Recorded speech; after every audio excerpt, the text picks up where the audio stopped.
Hi, everybody. Let me start by saying the obvious. These aren't normal times. As we all manage our way through a pandemic unlike anything we've seen in a century, Michelle and I hope that you and your families are safe and well. If you've lost somebody to this virus, or if someone in your life is sick, or if you're one of the millions suffering economic hardship, please know that you're in our prayers. Please know that you're not alone, because now's the time for all of us to help where we can and to be there for each other, as neighbors, as co-workers, and as fellow citizens. In fact, over the past weeks, we've seen plenty of examples of the kind of courage, kindness, and selflessness that we're going to need to get through one of the most difficult times in our history.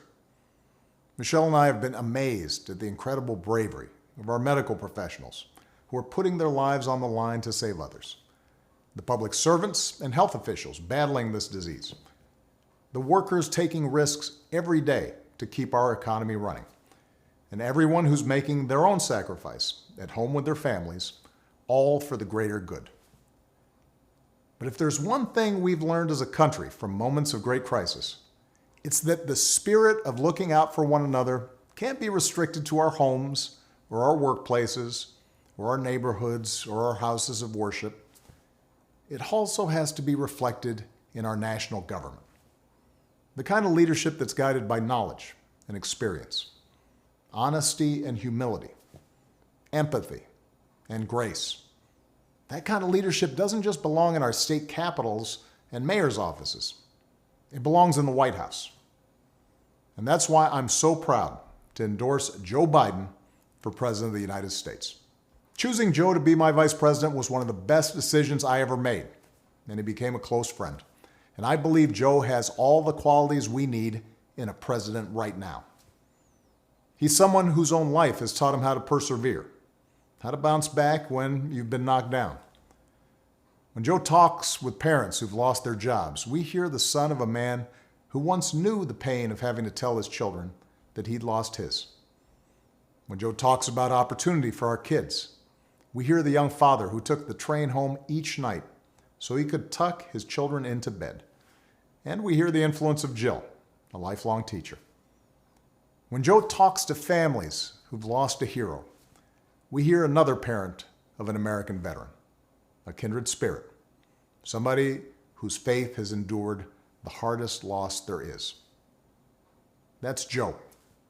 Through all his trials, he's never once forgotten the values or the moral fiber that his parents passed on to him and that made him who he is.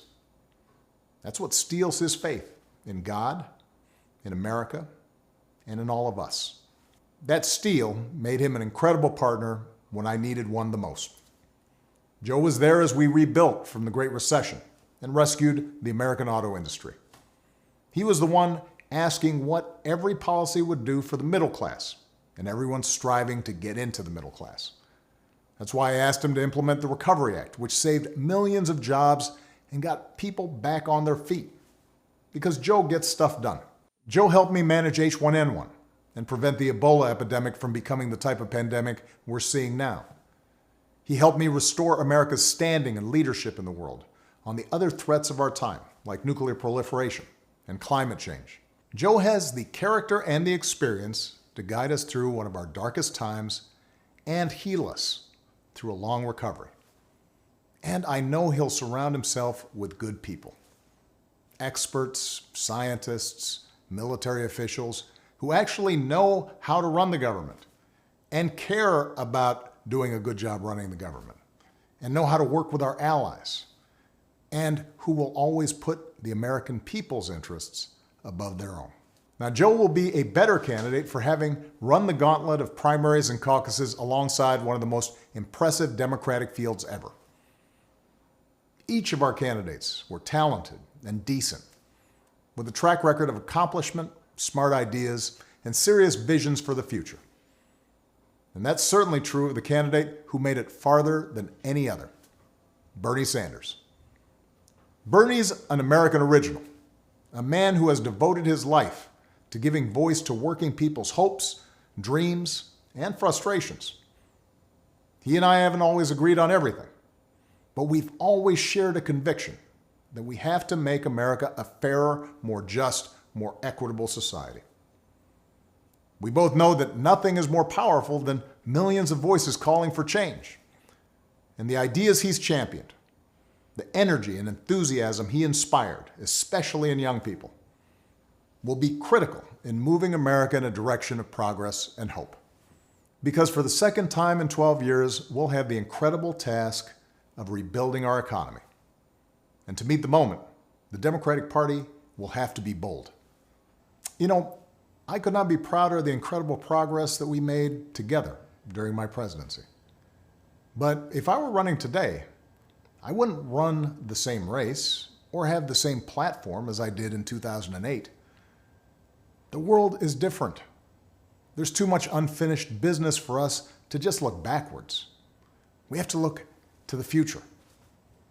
Bernie understands that, and Joe understands that.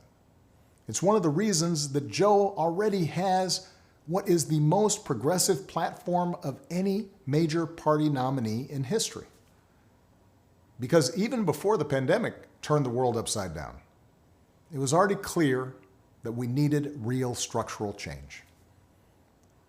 The vast inequalities created by the new economy are easier to see now, but they existed long before this pandemic hit.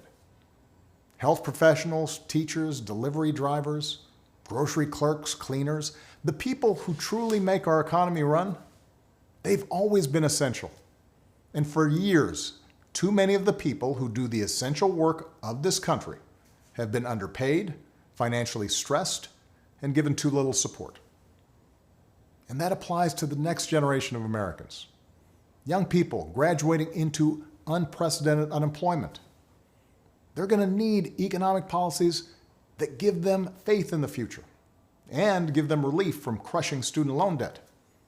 So we need to do more than just tinker around the edges with tax credits or underfunded programs. We have to go further to give everybody a great education, a lasting career, and a stable retirement. We have to protect the gains we made with the Affordable Care Act, but it's also time to go further. We should make plans affordable for everyone, provide everyone with a public option, expand Medicare, and finish the job so that healthcare isn't just a right, but a reality for everybody. We have to return the U.S. to the Paris Agreement and lead the world in reducing the pollution that causes climate change. But science tells us we have to go much further, that it's time for us to accelerate progress on bold new green initiatives that make our economy a clean energy innovator, save us money, and secure our children's future. Of course, Democrats may not always agree on every detail of the best way to bring about each and every one of these changes. But we do agree that they're needed. And that only happens if we win this election. Because one thing everybody has learned by now is that the Republicans occupying the White House and running the U.S. Senate are not interested in progress. They're interested in power. They've shown themselves willing to kick millions off their health insurance and eliminate pre-existing condition protections for millions more, even in the middle of this public health crisis, even as they're willing to spend $1 trillion on tax cuts for the wealthy. They've given polluters unlimited power to poison our air and our water and denied the science of climate change, just as they denied the science of pandemics. Repeatedly, they've disregarded American principles of rule of law and voting rights and transparency, basic norms that previous administrations observed regardless of party, principles that are the bedrock of our democracy. So our country's future hangs on this election, and it won't be easy. The other side has a massive war chest. The other side has a propaganda network with little regard for the truth.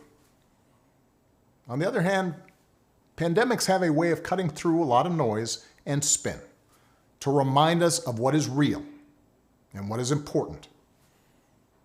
This crisis has reminded us that government matters. It's reminded us that good government matters, that facts and science matter, that the rule of law matters, that having leaders who are informed and honest and seek to bring people together rather than drive them apart, those kind of leaders matter. In other words, elections matter. Right now, we need Americans of goodwill to unite in a great awakening against a politics that too often has been characterized by corruption, carelessness, self-dealing, disinformation, ignorance, and just plain meanness. And to change that, we need Americans of all political stripes to get involved in our politics and our public life like never before.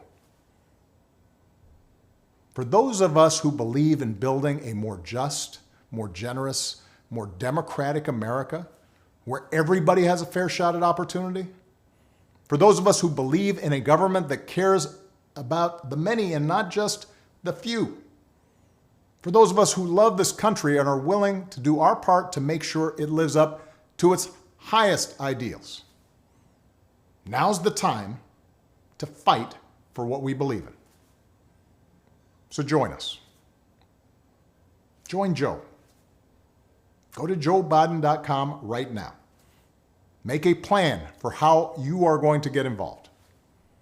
Keep taking care of yourself and your families and each other.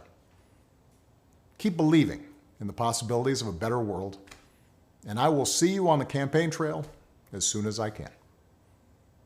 Thanks.